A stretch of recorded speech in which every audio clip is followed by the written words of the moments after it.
Mount Dodgersville Comics DC news of the week. We Hey. finally have some. I mean, not a lot of news, but some news. Yeah, Um, stuff. Stuff. Stuff. I still don't have the Stream Deck thing going yet, so I gotta use buttons. Okay, Okay, so it's okay. We're peasants, it's alright. Superman director James Gunn Yeah. explains approach to visual effects and why the movie will be in post production for a year. Uh, Give it to me, filmmaker, baby.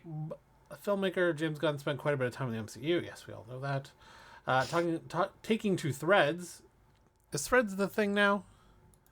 I mean, People have left Twitter to join Threads. I feel like a fair amount of people have actually left Twitter and just pretty much defaulted to threads. Like, there wasn't really like a go to. The other two or three platforms that are happening right now, I would say that their user base is 10 times less. So, and you have a lot of people that you already know automatically already in threads because they're on Instagram. Right. So if you're Instagram friends with them, Oh, you can be linked right away. I was watching. I think it was Daily Show last week or 2 weeks ago. They had Mark Cuban on. He was talking about X, and it only has Yeah. like 20%. Only X only has like 20% of the social media users that all the other ones have, Yeah. or has since. Since it got taken over, Yeah. it was much, much, much more popular and usable. Oh my god, don't get me started. Okay. So quote. He took to Threads. Oh, down the wrong hole. If you do Of some course. research, you'll see my films have always taken a different approach. I've always given my visual effects artist collaborators excuse me, time to do their jobs properly and the respect they deserve. And the quality of the visual effects in those films is uniformly great because of it. And because my friends at Weta and Framestore and ILM and more are amazingly talented. This is why we wrapped on Superman a year before the release and why they have been hard at work on ready shots for months before that. This is why we start heartily editing during the shoot. It's why I prepare so vigorously and why we only shoot finished screenplays. And Supergirl, which I'm not directing, is being handled the same way. I can't praise the visual effects artists that help us create magic enough. Um, Mm. yeah, this also comes into play with like he has in all his films. He said he's had like only 1 day of reshoots or something. He rarely ever does Something reshoots, like that. Yeah, something which like that. is very different than all the other Marvel movies because they block in a month for reshoots, and then Yeah. I'm sure that's why Marvel visual effects unionized because they were just crunching them because they didn't have a plan Right. and stuff set out. So um, yeah, I think the visual effects will have. Have I noticed anything weird in Guardians movies that were like, oh, that looks terrible? Nope, if anything, I thought it was like, this looks really good. Yeah. One thing what do you, The oh, monster in something? Guardians 2 at the beginning. I mean, I think it was meant to be really bad and campy. Yeah, like Slither. Okay. Right, yeah. But I would say that this is amazing news. It's the best thing you want to hear because if you remember back when Dune 2 came out, we were talking about all the people that were speaking about that from the crew. And one of them was the main visual effects artist praising Villeneuve's idea and plan to jot out and make all the shots first Yeah. and know exactly what he wants without having to change anything. Yeah. And it enables them to hone in and like make it perfect, right? So like if And that's give what them they're the time to doing do and it. Yeah. exactly, if this is the case, like oh my god, like that's amazing. I hope. Okay, moving on to other Justice League news. So Mm. back in the day, Oh man. Yeah. uh, there was a Justice League mortal. George Miller, who had directed Mad Max Fury Road and Furiosa, among other things, was supposed to make a Justice League movie. Um, the Mad Max and Fury Road and Furiosa director's take on DC Comics' iconic superhero team came very close to shooting after assembling a cast that included DJ Catrona as Superman, Armie Hammer, the cannibal himself, as Batman, and Megan Gale as Wonder Woman. I don't know that name, Megan Gale. Do you know that name? Not off the top of my head. I also don't Okay, know DJ Catrona. I'll search. Oh, Oh, Australian actress. Of course, Australian, because it's George Miller. And who is DJ Katrona? of course she was in Fury Road. Oh, he was in G.I. Joe Retaliation and as Seth Gecko in El Rey. Huh. I don't know. I don't recognize him either. Oh, it looks like he's in Shazam though. Okay. So, the project was well into pre-production when the plug was pulled due to the writer's strike, and we've seen quite a bit of low-quality concept art and behind the scenes doing the rounds online over the years. Now, Ryan Unicombe, who was heading up the now scrapped documentary about Justice League Mortal, has shared what might be our clearest look at one of the actors in full costume. Late Australian actor Hugh Keys-Byrne, who played Immortan Joe in Fury Road, was cast as John Johns in the movie, and these shots reveal what he would have looked like in full prosthetics as a somewhat monstrous take on the heroic Martian Manhunter. Yeah. Don't love it. Well, keep in mind that this was like... Yeah, of course. It doesn't say which writers. When was the last writer strike? 2009? I think is when they're talking about. I think so. WA strike. I remember. Years. Nope, that's the last one. When was the writer strike? Oh my. Yeah, 2007, 2008. Yeah. Yeah, so I don't know. Like it looks Yeah, a little. I think that looks fine. That looks kind of cool. Like, okay. Like a little bit. That's fun. But, yeah, the weird jacked different muscle thing. Yeah, I feel like the head looks fine. It's the body with the color doesn't. I don't know. It gives it a weird look. Yeah. Anyways,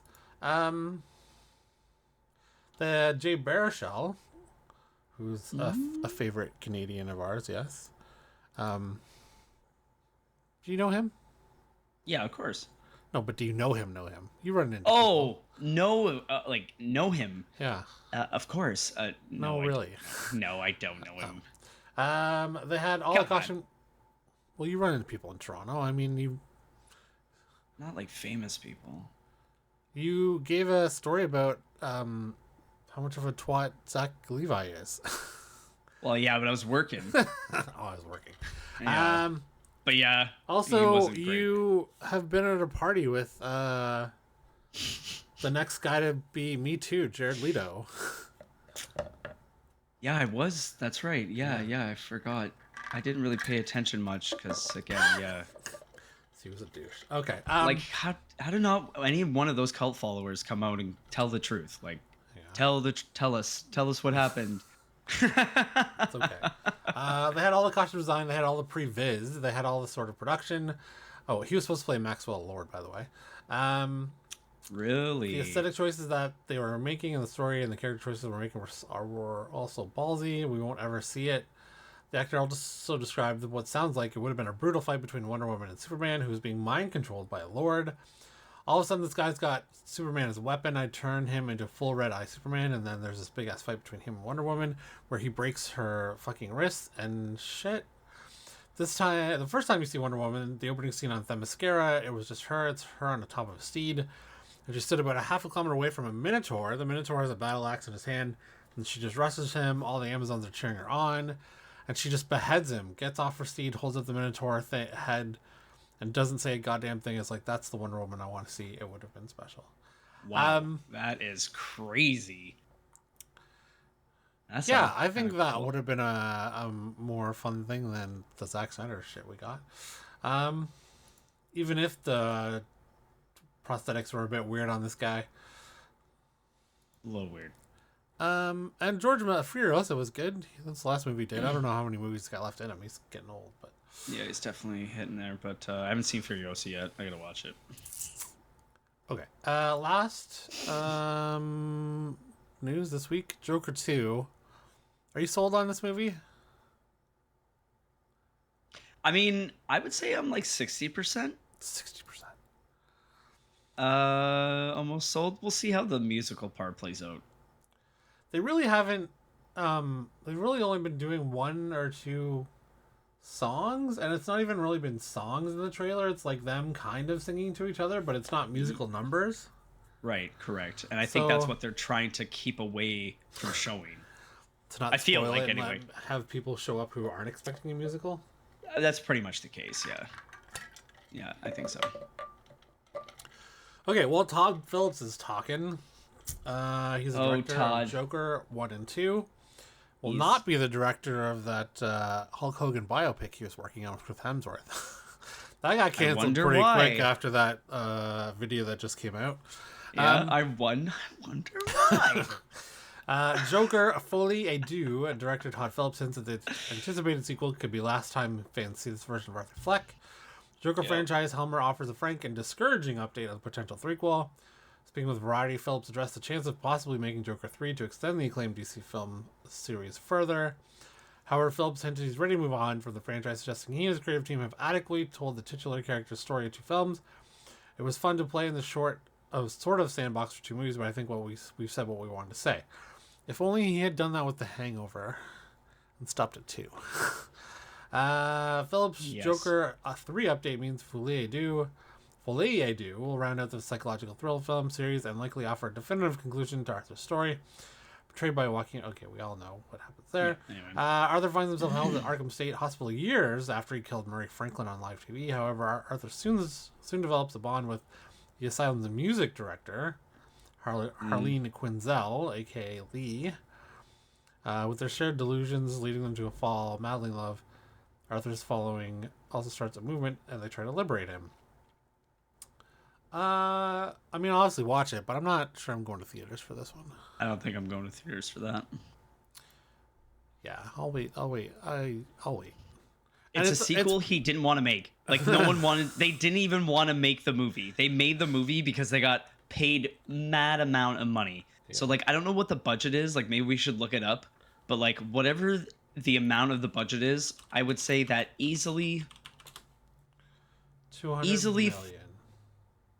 Okay, so easily 25 to 30 million went to Joaquin Phoenix. Especially because they made the first one for 55. And I think another